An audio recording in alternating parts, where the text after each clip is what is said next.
Apple might raise the pricing of the iPhone 18 Pro to keep its profits high. This opinion was shared by well-known South Korean leaker U1122, who said it was based on research from big global banks like Citigroup, Bank of America, and JP Morgan Research. One of Apple's main problems is that memory prices are going up, especially for RAM and NAND flash, which are important parts that are likely to make the iPhone 18 lineup quite heavy. Experts say that even if Apple's supply chain is very efficient and the firm has a lot of bargaining power, the present rise in memory costs is just too big for the company to handle without raising prices. Predictions say that Apple will probably make up for some of these costs by hiking the prices of the higher storage versions in the iPhone 18 series, especially the Pro and Pro Max models. Entry-level models may keep their existing prices, while devices with more storage space are likely to see small price rises dependent on their configuration. That means you'll spend more for more storage, maybe even more than you ever have before. Apple isn't the only company that uses this price strategy. As memory prices go up across the board, other smartphone makers like Xiaomi and Samsung are also likely to do the same with their next launches. The only other option would be to take on the extra expense to keep prices stable, which would immediately cut into profit margins, something Apple seems to be wary of. Reports say that Apple is aiming to find a middle ground by keeping the prices of regular models the same to calm customers and stabilize demand, while only changing the prices of premium models. Even so, early market data shows that overall iPhone shipments next year could go down as purchasers become more attentive about price. The jump in memory chip pricing is partly linked to increasing demand from AI startups. Analysts predict this trend to continue for at least another 2 years, showing persistent pricing pressure across the tech sector. In fact, Apple's own chief financial officer, Kevin Parek, officially confirmed in November that growing memory prices are pushing up production costs. However, he also underlined that Apple is well positioned because of its scale and long-term supply chain strategy. Will shoppers pay extra for iPhone 18?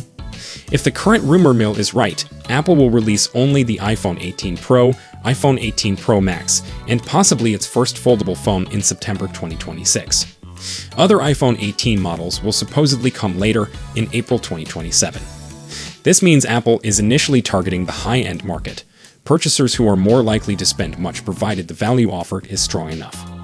The iPhone 18 Pro is rumored to contain considerable technological enhancements, including the A19 Pro chip created on a cutting-edge 2nm process, offering major gains in performance and energy efficiency. The main camera may introduce a variable aperture technology, giving better control over depth of field and improved low-light shooting. Battery capacity may also see an increase to match growing user expectations, while the front design is reported to be redesigned with a new punch-hole camera configuration positioned to the left, offering a modern spin on past generations.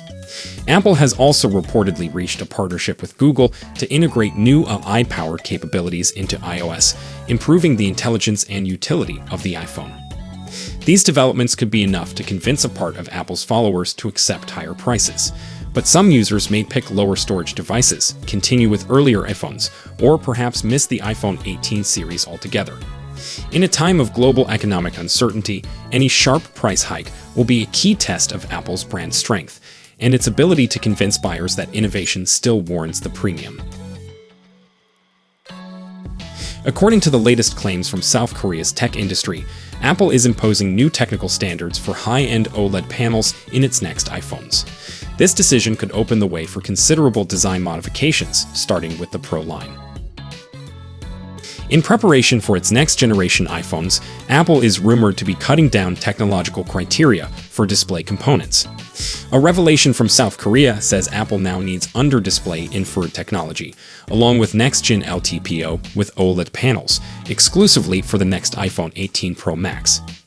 Embedding infrared sensors beneath the screen is viewed as a vital step if Apple intends to minimize or finally eliminate apparent front-facing cutouts.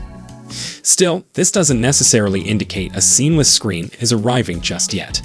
The transition represents a foundational architectural alteration, not an immediate visual transformation. Under-display infrared means the IR sensors, currently situated within the notch or dynamic island, which shift underneath the OLED layer. Face ID operates by shining infrared light onto the user's face to produce a depth map, which it compares to encrypted biometric data saved on the device. To produce an iPhone free of any notches or noticeable camera holes, the entire sensor system must function across several layers of display. Under-display infrared is the key to overcoming this substantial hardware barrier, which explains the rising industry attention, even in the lack of a proven commercial solution. But having the underlying technology doesn't automatically ensure a complete feature deployment. Apple might use a phased approach, burying only some of the sensors while others remain visible. A smaller dynamic island or simply a single camera hole would still accord with current speculations. In fact, Apple has investigated similar ideas in the past. Face ID under display has surfaced periodically in supply chain stories over the years, but it is often accompanied by inconsistent timelines and unclear descriptions.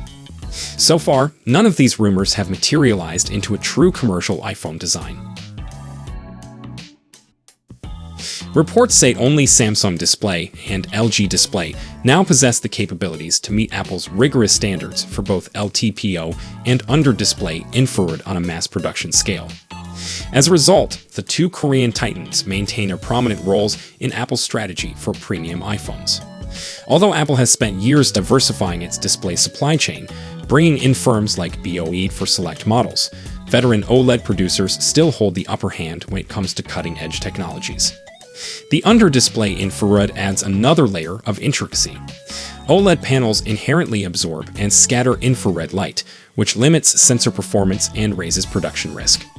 To combat this, Samsung and LG have invested substantially in specialized materials and ultra-precise production processes to offer acceptable yield rates while keeping brightness, color accuracy, and durability.